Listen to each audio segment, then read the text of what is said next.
Selamat datang di channel Alur Donghua. Sebelum menonton, silahkan subscribe, biar Mimin tambah semangat update-nya. Itu adalah pria pendek dengan kepala besar, telinga besar, dan tubuh bulat. Auranya sepadat sejuta gunung. Itu tidak lain adalah Raja Brahma ke-8. Kaisar Dewa Laut Selatan, Raja Laut Neraka Selatan, Raja Laut Neraka Barat. Raja Brahma ke-8 tersenyum saat menyapa para pengunjung, namun hatinya benar-benar tenggelam seperti batu. Kaisar Dewa, saya akan sangat senang melihat Anda semua seandainya dia ada di sini.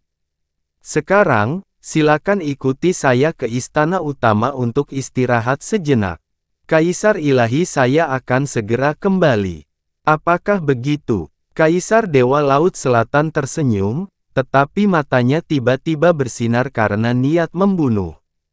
Tapi aku tidak bisa menunggu lebih lama lagi. Saat dia mengatakan itu, cahaya keemasan keluar dari jari-jarinya dan bergerak langsung menuju tenggorokan Raja Brahma ke-8.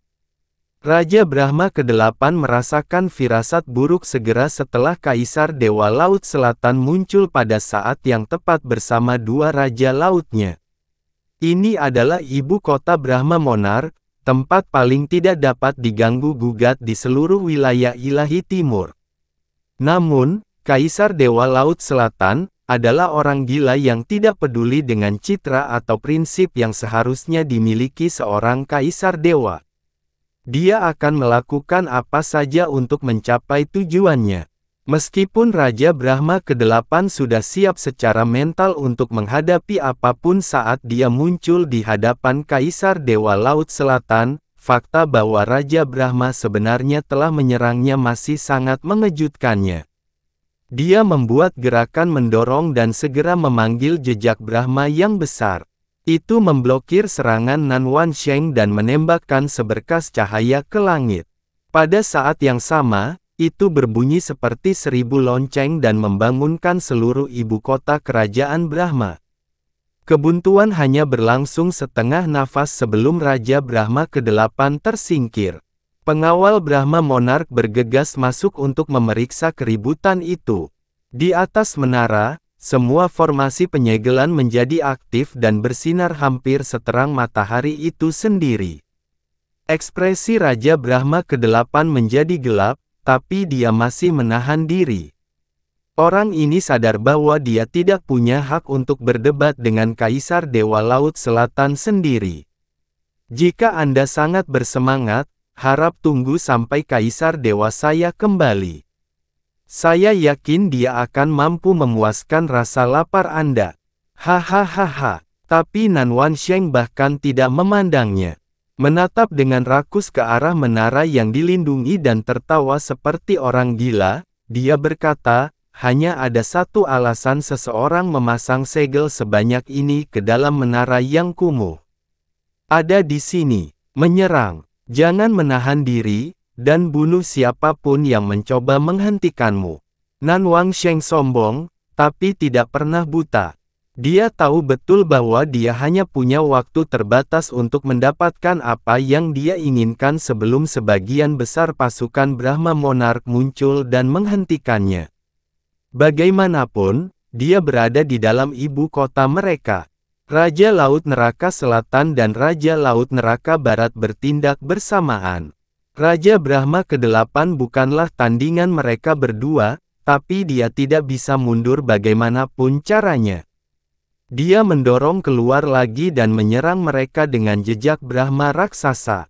Jejak Brahma hanya bertahan sesaat sebelum terkoyak oleh kekuatan mengerikan Raja Laut. Pada saat yang sama, telapak tangan Nan Wansheng yang bersinar menembus puing-puing dan memukulnya tepat di dada. Raja Brahma ke-8 dikirim tergelincir beberapa kilometer di lantai. Para pengawal Brahma di sekitarnya dihempaskan oleh kekuatan Kaisar Dewa bahkan sebelum mereka bisa melakukan apapun. Wajah Raja Brahma ke-8 menjadi pucat pasi untuk sesaat. Dia dilanda rasa marah dan kecewa. Kekuatan adalah faktor penentu hampir semua hal di alam dewa. status, kehormatan, kemuliaan, dan bahkan cara orang memperlakukan Anda. Dulu ketika alam dewa kerajaan Brahma masih memiliki 3 dewa Brahma dan Dewi Brahma, mereka hanya sedikit lebih kuat dari alam dewa Laut Selatan. Setelah mereka kehilangan 4 guru ilahi tingkat 10 sekaligus, 3 dewa Brahma karena Kaisar Iblis, dan Dewi Brahma karena diri mereka sendiri, sikap Kaisar Dewa Laut Selatan berubah total setelah dia mengunjungi mereka lagi. Hari ini, dia bahkan menyerang mereka di ibu kotanya sendiri. Kesombongan dan penghinaannya terhadap mereka terlihat oleh semua orang. Tidak ada yang bisa mendekat saat kedua Raja Laut menutupi punggung Nan Wansheng. Pria itu sendiri telah melangkah ke menara seolah dialah pemilik tempat itu. Setiap formasi penyegelan yang menutupi menara itu sangat kuat. Bahkan seorang kaisar dewa pun tidak akan mampu menghancurkannya dalam waktu singkat. Namun Kaisar Dewa Laut Selatan datang bukannya tanpa persiapan. Sebuah pik berbentuk aneh yang ditutupi oleh energi iblis yang gelap tiba-tiba muncul di tangannya. Di kejauhan, para Raja Brahma lainnya yang bergegas membantu saudara-saudara mereka menjadi pucat serentak ketika mereka melihat cahaya hitam di tangan Kaisar Dewa Laut Selatan. Pilihan iblis pengusir roh. Dahulu kala, pertempuran terburuk antara para dewa dan iblis telah terjadi di wilayah ilahi selatan. Oleh karena itu, banyak warisan dewa, artefak iblis, dan racun iblis dapat ditemukan di wilayah itu. Namun, wilayah ilahi selatan pada akhirnya bukanlah lingkungan yang gelap. Semua artefak iblis atau racun iblis harus disegel sepenuhnya untuk mencegah bocornya energi gelapnya. Itulah mengapa artefak iblis yang digunakan di luar lingkungan dengan energi gelap yang dalam pada dasarnya semakin lemah setiap kali digunakan. Tentu saja, apakah pemiliknya diam-diam menyelinap ke wilayah ilahi utara untuk memulihkan kekuatan artefak mereka adalah masalah lain. Saat ini, pilihan iblis penghilang roh yang dipegang Nan Wansheng adalah salah satu artefak iblis terkuat yang ada di seluruh wilayah ilahi selatan. Ia memiliki kemampuan yang sangat kuat untuk menghilangkan kekuatan spiritual, yang berarti bahwa ia dapat menghancurkan hampir semua formasi dan penghalang yang tidak berbasis kegelapan dengan mudah. Namun, artefak iblis sekuat ini tidak dapat dikendalikan dengan mudah tanpa energi gelap yang dalam jumlah yang cukup. Nan Wansheng adalah seorang kaisar dewa, tapi bahkan dia pun tidak kebal terhadap efek melemahkan dari pilihan iblis penghilang roh. Tangannya sedikit gemetar, dan setidaknya separuh lengannya diliputi rasa sakit yang luar biasa. Namun, tatapannya semakin tajam. Dia mengayunkan Spirit Removing Devil Pick pada formasi mendalam. Alih-alih membalas dengan kekuatan yang sangat besar, segel tersebut mengeluarkan suara yang melengking saat puluhan ribu retakan hitam menyebar ke seluruh permukaannya sekaligus. Hanya butuh beberapa saat hingga formasi mendalam kehilangan cahayanya dan hancur total. Ekspresi Nan Wansheng tiba-tiba berubah. Saat berikutnya, dia mendongak dan meninju dengan tangan kirinya. Lingkaran ledakan yang mengerikan dengan lebar setidaknya 5.000 km terjadi di atas ibu kota kerajaan Brahma. Bergemuruh kemudian, seorang lelaki tua bengkok yang mengenakan jubah abu-abu perlahan turun dari langit dan mendarat di depan Nan Wansheng, menghalangi tekanan Kaisar Dewa Laut Selatan dengan energinya yang dalam. Itu adalah Guzu. Oh!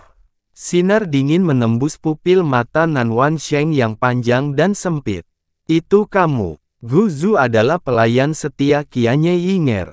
Dalam beberapa hal, dia bisa dianggap setengah dari masternya dalam hal yang mendalam. Nan Wansheng mengetahui semua ini kecuali satu hal, sampai hari ini, dia masih belum tahu siapa nama aslinya. Yang lebih aneh dari itu adalah fakta bahwa Guzu muncul dari dalam menara. Kaisar Dewa Laut Selatan, kata Guzu dengan suara yang sekuat gelombang laut. Silakan pergi. Di belakang mereka, 4 dari 7 Raja Brahma telah muncul.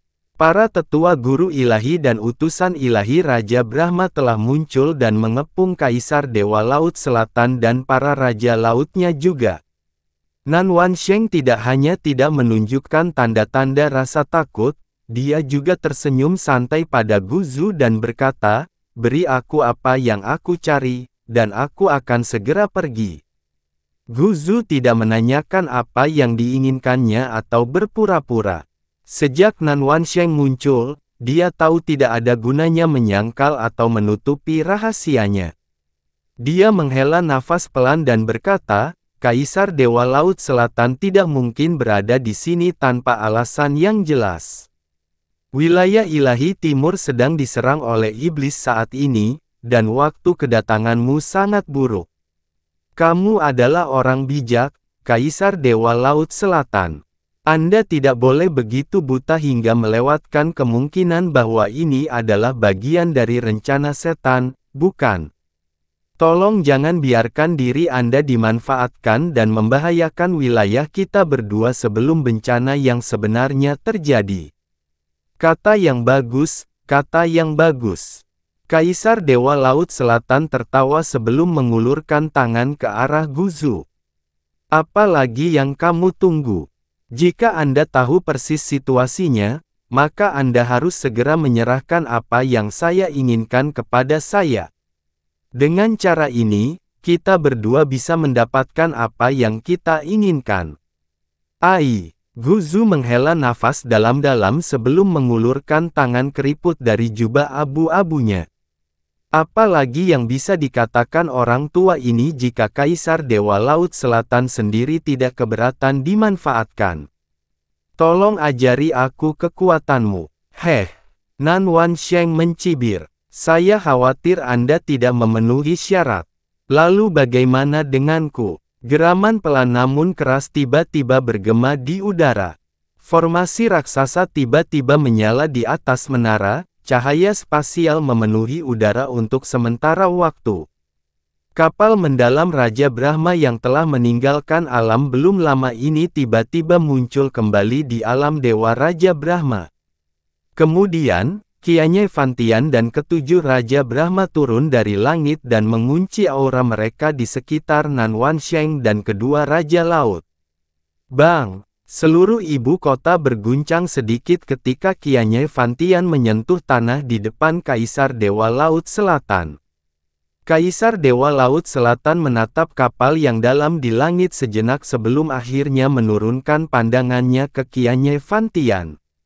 Dia berkata dengan lembut sambil setengah tersenyum saat matanya menyipit, "Tidak kusangka menara kecil seperti ini akan memiliki formasi dimensi yang terhubung langsung ke kapal perang utamamu. Saya semakin tertarik dengan isi menara ini." "Laut Selatan," Kianye Fantian bertanya dengan muram, "kamu akan membiarkan seseorang menggunakanmu seperti alat?" Nan Wansheng membalas dengan mudah, "Apakah kamu akan melakukannya, jika kamu berada di posisiku?" Kianye Fantian sedikit mengernyit. Kehidupan kekal adalah sesuatu yang dapat membuat ras manapun di tingkat manapun menjadi gila. Bahkan orang yang paling tenang pun bisa kehilangan akal sebelum godaan. Itu sebabnya orang yang mengungkapkan rahasia menara ini kepada Nan Wansheng tidak takut motif mereka akan diketahui sama sekali. Kemarahan membara di dalam hati Kianye Fantian, tapi dia tidak bisa melampiaskannya sesuai keinginannya. Dia segera mempertimbangkan pro dan kontra sebelum berkata, "Kalau begitu, izinkan saya membuat kesepakatan dengan Anda." "Oh." Nan Wansheng mengangkat alisnya yang tertarik sambil menyingkirkan pilihan iblis penghilang roh. "Beritahu saya, bantu aku menekan orang-orang iblis yang menyerang wilayah ilahi timur," kata Kianye Fantian. "Setelah mereka dimusnahkan, aku akan mempelajari rahasianya bersamamu." Meskipun invasi orang-orang iblis beberapa hari yang lalu telah membunyikan peringatan di benak Kianye Fantian, dia tidak terlalu memperhatikannya, apalagi peduli untuk menekan mereka. Bagaimanapun, alam dewa kerajaan Brahma sedang memulihkan diri dan melakukan segala daya mereka untuk mengembangkan dewa Brahma yang baru. Tidak mungkin mereka akan mengurangi kekuatan mereka sendiri dan menghapus pantat alam surga abadi untuk mereka. Namun hari ini, kurang dari 2 jam yang lalu, situasinya tiba-tiba meningkat melampaui imajinasi terliarnya.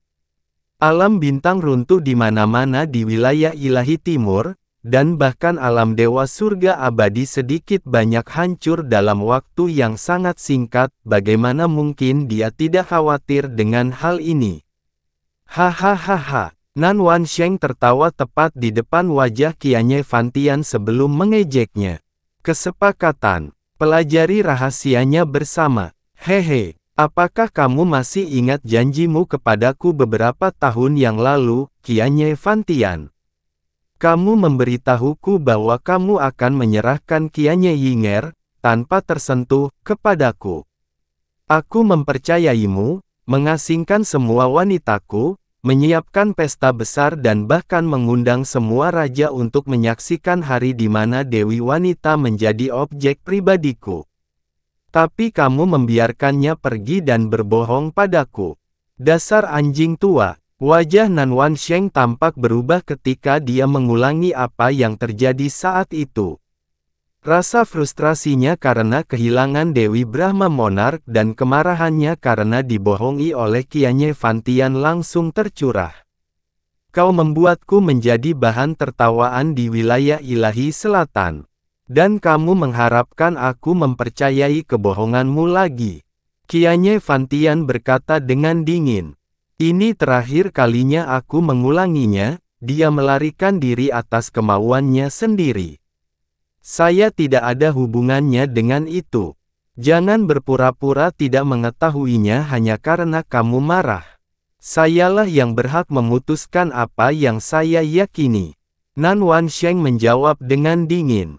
Kamu melanggar janjimu dan mempermalukanku di depan orang-orangku. Saya tidak akan pernah lupa hanya berdasarkan 2 fakta ini saja. Yang mulia, Raja Brahma pertama maju selangkah dan memohon dengan marah, kamu tidak perlu menoleransi dia. Bahkan tanpa Dewa Brahma, alam dewa kerajaan Brahma tidak perlu takut pada siapapun. Kianye Fantian mengulurkan tangannya dan membungkam Raja Brahma miliknya. Menahan amarahnya sendiri, dia berkata dengan nada rendah, dengarkan ini, Laut Selatan. Terlepas dari dendam lama kami, Anda seharusnya menyaksikan tragedi alam dewa surga abadi. Invasi jahat ini tidak seperti apapun yang pernah kita lihat sebelumnya. Seolah-olah seseorang telah memodifikasi mereka menjadi ras yang benar-benar baru. Jika wilayah ilahi timur jatuh, wilayah berikutnya yang akan digulingkan mungkin adalah wilayah ilahi Anda. Kata-kata Kianye Fantian tidak hanya berhasil mengubah pikiran Nan Wansheng. Nan Wansheng tertawa kecil dan berkata, tepat sekali. Alam dewa kerajaan Brahma mungkin menjadi target umat iblis berikutnya setelah alam dewa surga abadi jatuh. Aku bisa membantumu, dia mengerutkan bibirnya dengan berbahaya. Atau aku bisa merampokmu secara buta saat kamu sedang diserang. Pilihanmu. Niatnya sejelas mungkin. Anda. Mata Kianye Fantian berubah sedingin neraka. Surga atau neraka? Nan Wansheng terus tertawa. Tentunya kamu tidak akan mengambil keputusan yang salah, Kaisar Dewa Raja Brahma. Untuk keselamatan kami, kekhawatiran Anda tidak diperlukan, ejeknya. Jika wilayah ilahi timur bahkan tidak dapat menangani wilayah ilahi utara, mereka mungkin akan terhapus dari alam dewa, bukan begitu? Bahkan jika wilayah ilahi timur benar-benar jatuh ke tangan orang-orang iblis, jumlah mereka akan berkurang drastis. Jika mereka cukup bodoh untuk menyerang kita, maka kita akan memusnahkan mereka di tempat mereka berdiri. Bagaimana menurutmu? Qianye Fantian mengepalkan tangannya erat-erat. Nan Wansheng tidak lagi memiliki harapan untuk mengambil segel kehidupan dan kematian primordial secara paksa sekarang setelah Kaisar Dewa Langit Brahma dan Raja Brahma telah kembali, namun keuntungan tetap menjadi miliknya. Dia tersenyum arogan, "Yah, kita sudah berteman selama bertahun-tahun, jadi aku tidak akan memaksamu untuk segera mengambil keputusan." Dia perlahan-lahan merentangkan jarinya dan berkata dengan suara mengancam, 7 hari. Saya akan memberi Anda 7 hari untuk mengambil keputusan. Beritahu saya jika Anda telah memutuskan bahwa Anda lebih memilih tinggal di surga, atau masuk neraka. Oh benar, satu hal lagi. Saya orang yang baik hati, jadi saya beri waktu 7 hari untuk berpikir. Tapi apakah orang iblis akan menunggu selama itu sebelum menyerangmu, adalah cerita lain. Jadi sebaiknya kamu mengambil keputusan secepatnya, hahaha. Tertawa seperti orang gila, Nan Wansheng berbalik dan membuka jalan lebar di depannya dengan hembusan angin. Kemudian, dia keluar dari ibu kota dengan berjalan kaki alih-alih terbang. Seolah-olah tidak ada seorang pun di seluruh ibu kota selain dirinya. Raja Laut Neraka Selatan dan Raja Laut Neraka Barat juga memasang ekspresi arogan saat mereka mengikuti di belakang Kaisar Dewa mereka. Qianye Fantian tidak pernah memerintahkan orang-orangnya untuk menghentikan mereka meskipun mereka sudah hilang dari pandangannya. Namun darah mengucur deras dari kedua tangannya. Qianye Fantian tidak mengatakan apapun bahkan ketika Kaisar Dewa Laut Selatan telah pergi sepenuhnya.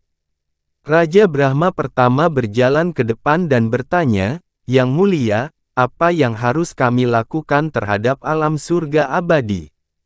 "Segel wilayah kita." Qianye Fantian menggeram. Pada titik ini, alam surga abadi adalah hal terakhir yang ada dalam pikirannya. "Ya Yang Mulia." Raja Brahma mematuhi perintahnya, dan tidak lama kemudian seluruh alam dewa kerajaan Brahma dikelilingi oleh penghalang besar yang tidak berbentuk. Menarik, semua orang tahu bahwa Qianye Fantian sedang dipenuhi amarah, dan tidak ada yang berani mendekatinya. Mereka semua berpencar saat dia memberi perintah. Gu Zu adalah satu-satunya yang tetap berada di sisinya. Qianye Fantian perlahan mengangkat telapak tangannya. Mereka seluruhnya berlumuran darah, dan jari-jarinya masih terkepal erat. Dia mengucapkannya dengan suara yang sangat gelap sehingga menakutkan, "Laut Selatan, kali ini kamu mengancam orang yang salah." Matanya bersinar dengan kekejaman yang tak terbatas ketika dia mengatakan ini. Dia adalah Kaisar Dewa terkuat di wilayah ilahi timur. Wilayah kekuasaannya mungkin tidak sekuat Kaisar Dewa Laut Selatan saat ini, tapi dia tidak akan membiarkan penghinaan ini begitu saja. "Gu Zu," dia tiba-tiba bertanya. "Kau menghapus semua ingatan Yinger mengenai segel kehidupan dan kematian primordial sebelum Yunce menanamkan jejak budak padanya, bukan?" "Ya," jawab Gu Zu, "tapi tidak semuanya. Kaisar Dewa Bulan sudah menyadari keberadaannya, dan dia adalah wanita yang cerdas. Menghapus semuanya hanya akan memberi alasan kepada Kaisar Dewa Bulan untuk membuat masalah bagi kita. Oleh karena itu, aku menghapus semua ingatannya tentang segel kehidupan dan kematian primordial kecuali keberadaan dan lokasinya. Itu berarti Yinger kemungkinan besar adalah orang yang memberitahunya tentang tempat ini," gumam Qianye Fantian. "Biasanya, mustahil bagi orang-orang iblis untuk pergi jauh ke wilayah ilahi selatan dan membocorkan informasi di sana. Namun faktanya tak terhitung banyaknya orang iblis yang muncul di wilayah selatan wilayah ilahi timur tanpa ada yang menyadarinya. Ini berarti bahwa hal yang tidak mungkin telah menjadi mungkin, tidak peduli betapa mustahilnya hal itu terdengar. Faktanya, itu mungkin satu-satunya kemungkinan. Guzu tidak mengatakan apapun. Saat ini, pikirannya melayang kemana-mana. Segala sesuatu tentang leluhur telah dihapuskan. Qianye Fantian menatap langsung ke mata Guzu. Ya, Guzu menjawab dengan tenang dan tanpa rasa takut. Anda tidak perlu khawatir tentang ini, Guru.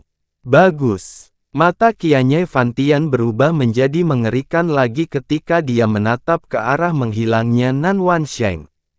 Pertempuran menyedihkan di alam Dewa Surga Abadi masih berlangsung. Hanya dalam waktu 2 jam, hampir separuh alam tenggelam dalam darah yang begitu kental hingga udaranya sendiri berwarna merah. Keputusasaan perlahan tapi pasti semakin mendalam di setiap sudut kerajaan suci. Satu-satunya alasan mereka belum hancur sepenuhnya adalah karena mereka masih berpegang teguh pada harapan bahwa bala bantuan dari dunia bintang atas terdekat dan 2 dunia raja lainnya akan mencapai mereka tepat waktu. Mereka tidak mungkin mengetahui bahwa bala bantuan alam Dewa Bintang telah dikirim kembali oleh Caizi. Kerajaan raja paling kuat di wilayah Ilahi Timur, alam Dewa Kerajaan Brahma disergap oleh Kaisar Dewa Laut Selatan sendiri setelah kekuatan utama mereka berangkat ke alam Dewa Surga Abadi. Meskipun pertarungannya belum berubah menjadi pertarungan habis-habisan, Qianye Fantian akhirnya memilih untuk meninggalkan alam surga abadi dan bahkan menutup seluruh wilayahnya. Sedangkan untuk alam Dewa Bulan, sebagian besar kekuatan inti mereka masih memburu Sui Meiyin yang melarikan diri. Mereka bahkan tidak bisa kembali ke alam mereka sendiri tepat waktu, apalagi menyelamatkan alam surga abadi. Adapun alam bintang atas yang kuat. Alam langit terselubung adalah salah satu dari 3 alam bintang atas terkuat di wilayah Ilahi Timur. Mereka belum diserang oleh orang-orang iblis, tetapi lokasi mereka sangat jauh dari alam Dewa Surga Abadi sehingga pertempuran sudah berakhir jauh sebelum mereka mencapainya. Dewa Bulan Giok Biru telah mengawasi alam cahaya mengkilap sejak Sui Meiyin melarikan diri. Mereka memutuskan bahwa sebaiknya mereka tetap diam dan tidak melakukan apapun. Akhirnya, alam Yves suci diselimuti oleh keheningan yang menakutkan meskipun terjadi kekacauan. Tidak satu pun dari 3 Divine Master tingkat atas mereka, Luo Guxi, Luo Shangchen, atau Luo Changsheng, yang menunjukkan wajah mereka atau menanggapi teriakan minta tolong sama sekali. Alam bintang atas lainnya terlalu sibuk mempertahankan wilayah mereka sendiri untuk melakukan apapun, terutama karena Zhou Suzi telah memanggil sebagian besar Raja Alam dan kekuatan inti mereka dari alam asal mereka. Seandainya mereka punya waktu untuk menenangkan diri, mereka akan bersumpah melakukan pembunuhan berdarah di alam surga abadi karena melemahkan mereka di saat-saat terburuk, apalagi menyelamatkan mereka. Proyeksi dari alam Dewa Surga Abadi masih aktif. Hampir semua orang dari setiap sudut wilayah Ilahi Timur dapat melihat ke atas dan melihat bagaimana perkembangan pertempuran di sana. Semangat dan keyakinan semua orang menurun drastis seiring dengan semakin buruknya pertempuran tersebut. Di alam Dewa Surga Abadi, Qianye Yinger menarik formasi mendalam transmisi suaranya sebelum berjalan ke arah Yunce. Dia berkata, seperti yang diduga, Nan Wansheng menginvasi ibu kota kerajaan Brahma saat kapal perang mendalam Raja Brahma meninggalkan wilayah tersebut. Yunce menyeringai rendah dan menghina. Nan Wansheng hanya membawa 2 orang, mungkin 2 dari 4 Raja Laut.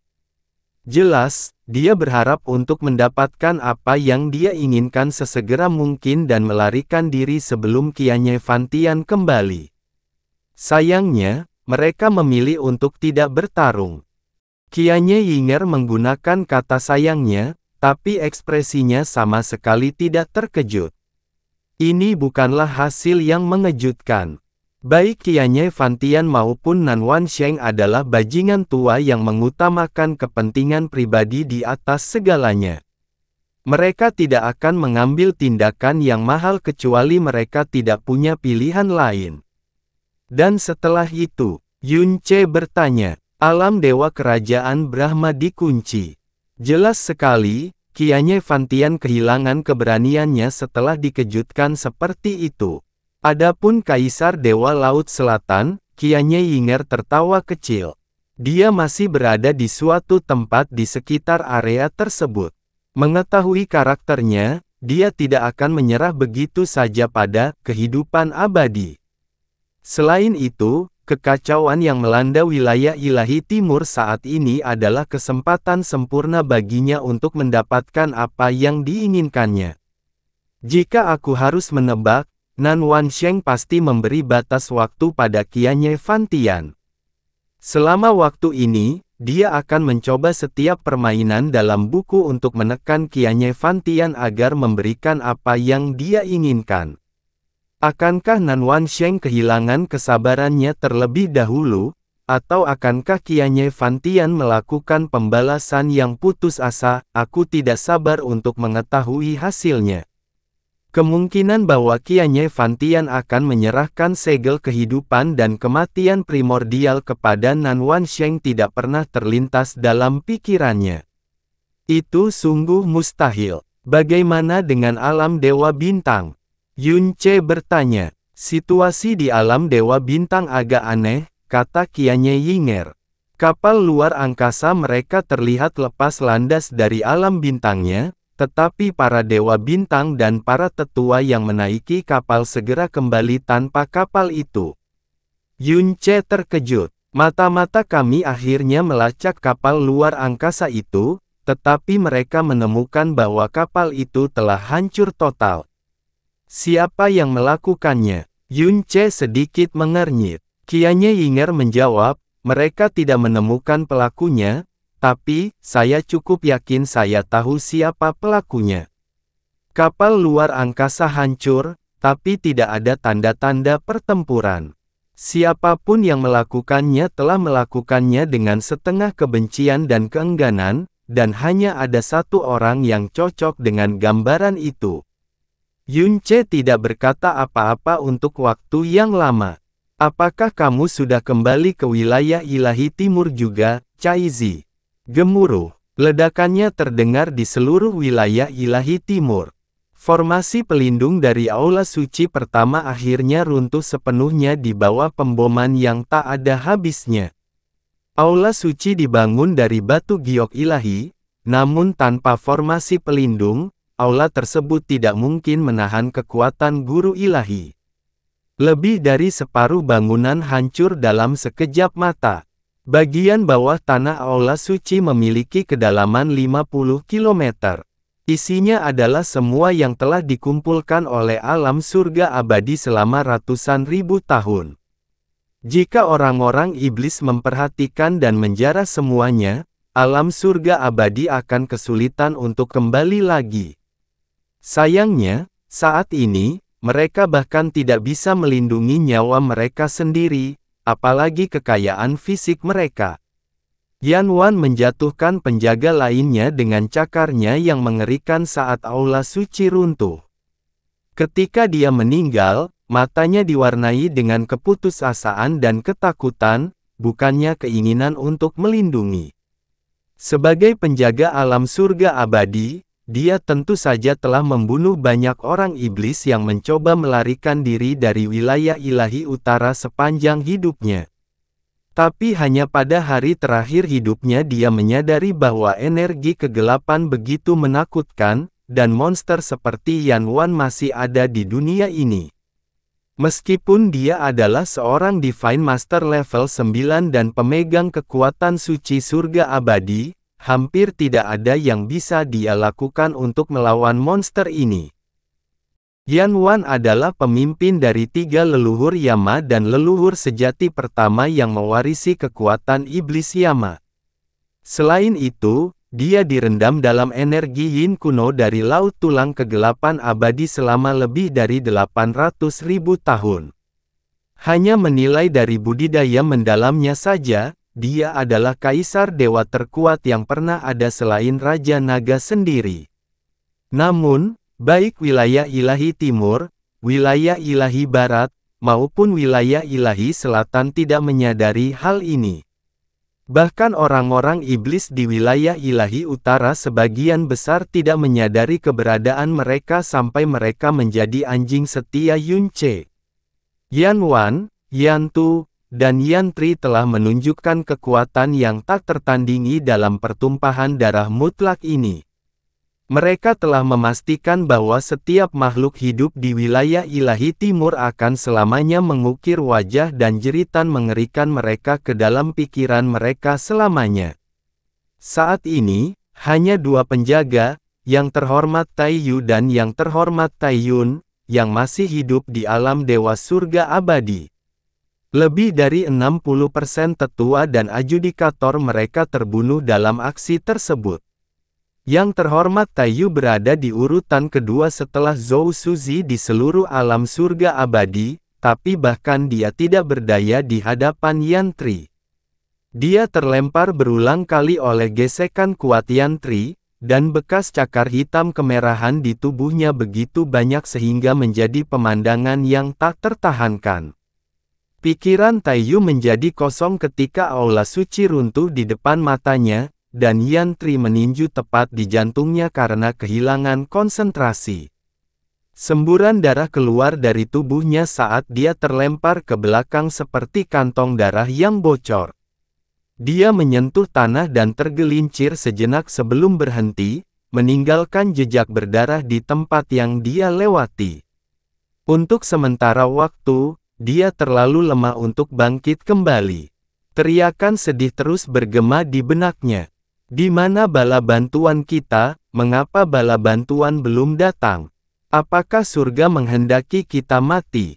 Taiyu, yang terhormat Taiyun berteriak sambil menerkam ke arah yang terhormat Taiyu dan melepaskan ledakan energi. Tindakan itu membuatnya kehilangan seluruh tulang rusuknya saat Fen Daoqi mendaratkan serangan telapak tangan ke sisinya. Badai yang dahsyat menghempaskan Yang Mulia Taiyu jauh, sangat jauh ke kejauhan. Berlari, berlari, aduh!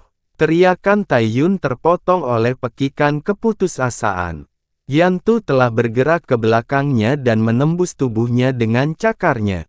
Kekuatan iblis Yama langsung membanjiri sarafnya dan melahap seluruh sisa kekuatan hidupnya. Dia pria yang luar biasa. Itu hampir cukup untuk membuat saya berlinang air mata. Yan Tu berkata sambil tertawa kecil. Dia mencabut cakarnya dan mengubah mayat Yang Mulia Taiyun menjadi tumpukan cairan kental. Taiyun, Yang Mulia Taiyu berkata kesakitan, tapi dia tidak membuang waktu untuk melompat ke udara dan melarikan diri dengan gila-gilaan. Dia tidak bisa membiarkan kematian Taiyun sia-sia. Namun, pelarian gilanya hanya berlangsung beberapa saat sebelum dia tiba-tiba berbalik. Setiap sisa energi yang sangat besar mendidih seperti gunung berapi yang ganas, dia berlari ke arah Yunce dengan mata paling ganas yang pernah dia pakai dalam hidupnya. Tidak, aku adalah kepala penjaga. Merupakan tugas tertinggi saya untuk melindungi alam dewa surga abadi, sebuah tanggung jawab yang bahkan lebih penting daripada hidupku sendiri. Saya tidak akan melarikan diri. Keputusasaan dan tekadnya mendorongnya hingga batas kemampuannya. Dia hampir menjadi yang tercepat saat dia berjalan menuju Yunce. Tapi baik Yunce maupun Qianye Yinger tidak berbalik untuk menanggapinya. Seolah-olah mereka sama sekali tidak menyadari bahaya yang mendekat. Yunce masih tidak bereaksi ketika Yang Mulia Taiyu hanya berjarak 30 meter darinya.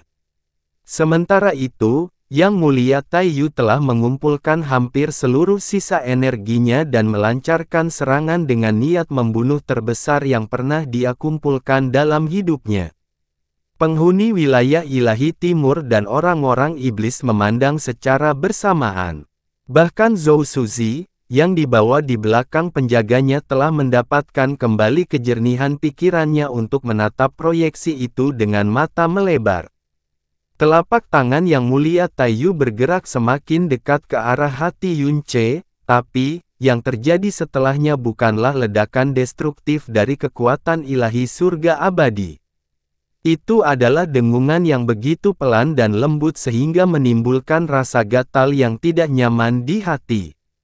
Yunce masih menghadap ke depan. Dia belum berbalik atau bahkan menyesuaikan postur tubuhnya sedikit pun. Namun, tangan kanannya ditekuk ke belakang dan menyentuh dada Yang Mulia Taiyu. Tak seorang pun, bahkan Yang Mulia Taiyu sendiri yang pernah melihat bagaimana dia menggerakkan lengannya atau memadamkan kekuatan terakhirnya. Seolah-olah kontak tersebut telah membekukan ruang dan waktu Yang Mulia Taiyu. Satu-satunya hal yang tidak terpengaruh adalah pupil matanya yang mengecil. Gelombang energi meledak dari lengan Yunce saat api Phoenix dan api Golden Crow menyala pada saat yang bersamaan. Sesaat kemudian, mereka bergabung membentuk api merah. Kabut hitam muncul dari tubuh Yunce selanjutnya. Api merah itu menjadi semakin gelap hingga berubah menjadi hitam pekat. Api hitam jarang terjadi, tetapi hampir mustahil untuk diwujudkan. Namun, api hitam yang dipanggil Yunce begitu murni dan dalam sehingga bahkan melalui proyeksinya, para penghuni wilayah ilahi timur berpikir bahwa mereka sedang menyaksikan neraka hitam yang membara. Medan perang tiba-tiba menjadi sangat sunyi. Baik itu para murid alam surga abadi, orang-orang iblis dari alam bulan terbakar, atau ketiga leluhur Yama, semuanya menatap api seolah-olah dipaksa oleh kekuatan yang tak terlihat dan tak tertahankan.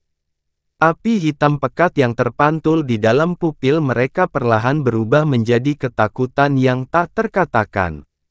Seolah-olah mereka akan mengubur mereka dalam kegelapan tanpa batas kapan saja. Ah, udah, ah. Yang Mulia Taiyu berteriak, tapi dia lebih berteriak karena takut dan putus asa daripada kesakitan. Api hitam pekat perlahan menyebar dari dadanya ke bagian lain tubuhnya. Taiyu sendiri dan seluruh dunia menyaksikan tubuhnya menghilang sedikit demi sedikit. Tidak ada darah, tidak ada abu, tidak ada suara, bahkan tidak ada rasa sakit.